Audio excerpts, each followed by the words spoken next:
नमस्ते बच्चों। पहले आपने एकांकी पढ़ा नया पुराना उत्सर्ग। उसी श्रृंखला में आज हम जो एकांकी पढ़ेंगे वो है ममता का विष। विष्णु प्रभाकर के द्वारा लिखा गया ये एकांकी है। विष्णु प्रभाकर ने कई सारे एकांकी लिखे, उपन्यास लिखे, जीवनी लिखी, लेकिन सबसे ज़्यादा विष्णु प्रभाकर का जो चर्चित जीवनी है वो जीवनी शरद चंद्र जो बंगाल के लेखक थे उनके ऊपर इन्होंने लिखी, और वो इनकी जीवनी थी आवारा मसीहा। इनके घुमक्कड़ स्वभाव के कारण इन्होंने शरद चंद्र के जीवन को बखूबी समझा और उसके ऊपर लिखा। किसी दूसरे लेखक की जीवनी लिखना उतना आसान नहीं है, उसको अभिव्यक्त करना बड़ा मुश्किल काम है, लेकिन विष्णु प्रभाकर ने ये जो किया बहुत ही सशक्त तरीके से इन्होंने जीवनी लिखी, और मूर्ति पुरस्कार, साहित्य के कई पुरस्कार इनको इस जीवनी लिखने के उपरांत मिले। विष्णु प्रभाकर एक ऐसे लेखक है जो मानव मन के उमड़ते हुए भावों को व्यक्त करते हैं। उनकी सामाजिकता, सांस्कृतिकता भारतीय समाज में जो परिलक्षित होती है उनको उन्होंने अपने एकांकियों में, अपने उपन्यासों में, अपनी जीवनी में स्पष्ट रूप से दिखाया है। प्रस्तुत एकांकी ममता का विष आपके सिलेबस में है, और इसमें जो विष्णु प्रभाकर ने दिखाया है वो ये है कि एक माँ होती है जिसके 14 बच्चे होते हैं, बेटे होते हैं। वो ये कहते हैं कि उनकी माँ से भी बड़ी एक माँ है मातृभूमि, और जिसकी सेवा करने के लिए हमें जाना ही पड़ेगा। इस तरह एक एक करके उसके सारे बच्चे उससे दूर होते चले जाते हैं, कुछ मर जाते हैं और कुछ देश की सेवा के लिए चले जाते हैं।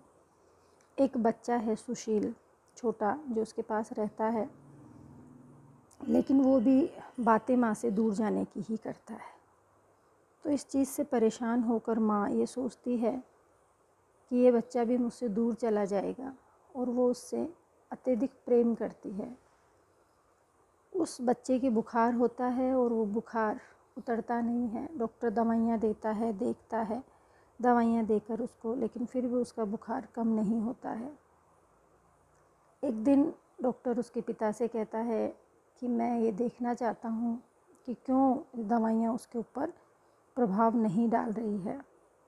तो वो उसके पिता के साथ रात को छुप कर ये देखता है कि आखिर वजह क्या है कि उसकी दवाइयाँ उस पर प्रभाव नहीं डाल रही। तो वो देखता है कि कोई स्त्री छाया उसके कमरे में आती है और उसकी सारी दवाइयाँ उठाकर फेंक देती है।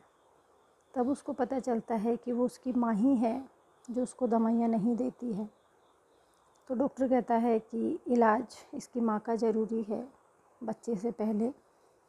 तो इसमें जो चीज़ है वो ये है कि एक माँ अपने बच्चे को दवाई नहीं दे रही, उसको बीमार ही रखना चाहती है, वजह कि कहीं वो बच्चा उससे दूर नहीं चला जाए, कहीं वो ठीक होकर वो भी उससे दूर नहीं चला जाए। इसलिए एकांकी का जो शीर्षक है ममता का विष, वो बिल्कुल सटीक है कि ममता कई बार इतनी ज़्यादा संकीर्ण हो जाती है, इतनी ज़्यादा स्वार्थी हो जाती है, या ये कहे कि इतनी ज़्यादा डर जाती है। वो नहीं चाहती है कि उसका बच्चा, ये बच्चा भी उससे दूर चला जाए।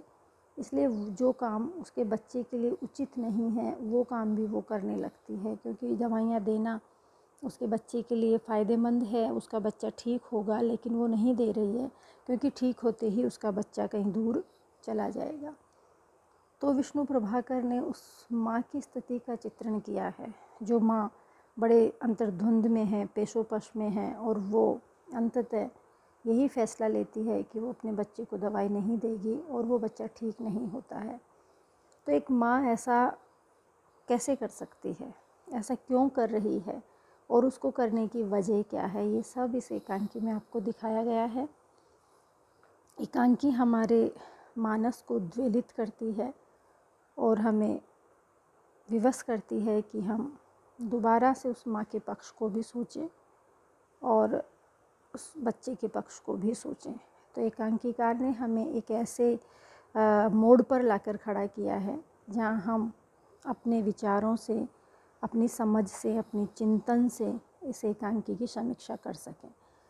तो आपका ये जो एकांकी है आप इसको पढ़िए। इसका जो सारांश है वो मैंने आपको बता दिया कि किस तरह से एक माँ के मन में अंतर्द्वंद चलता है और वह अंतर्द्वंद उसको इतना विवश कर देता है कि वो अपने ही बच्चे को दवाई नहीं देती है और वो चाहती है कि वो बच्चा बीमार ही रहे, ताकि बीमार रहेगा तो वो उसके पास तो रहेगा। इसलिए उसकी ममता उसको मजबूर कर देती है कि वो अपने बच्चे को अपने पास रखे और उसको रखने का एक ही उपाय है कि वो उसको बीमार रखे।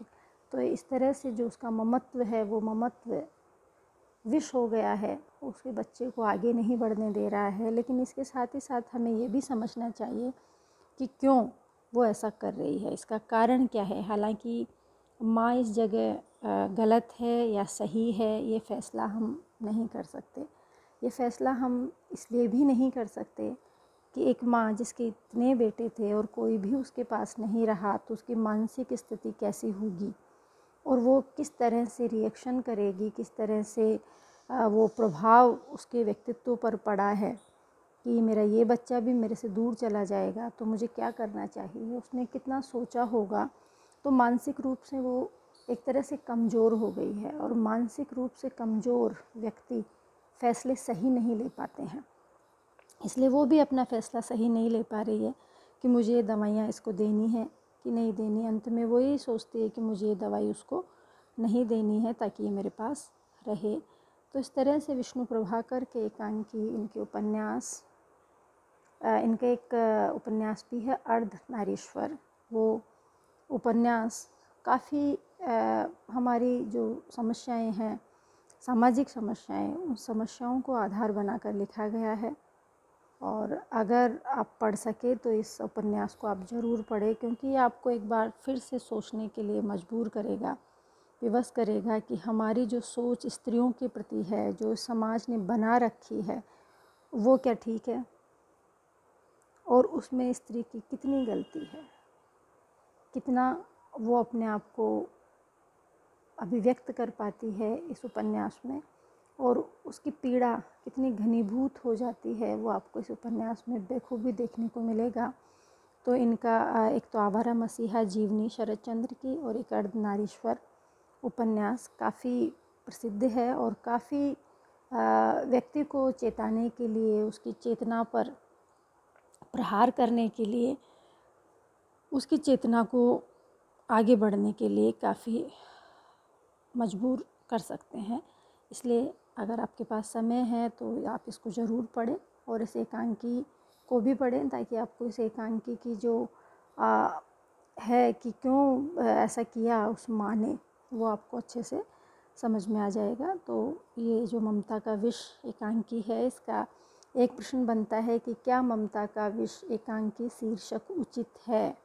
इसके पक्ष में और विपक्ष में तर्क दीजिए। तो मैंने आपको इसके पक्ष में तर्क दिए हैं, अब आप इसके विपक्ष में तर्क दीजिए और सोचिए कि हमें ये ठीक नहीं लगता है शीर्षक, एक ऐसा करना चाहिए, नहीं करना चाहिए, वो आपके लिए खुला है। तो आप इसको पढ़िए और उसके बाद लिखिए और आप ये मुझे व्हाट्सएप पे भी भेज सकते हैं, आप मिलकर भी दे सकते हैं। धन्यवाद।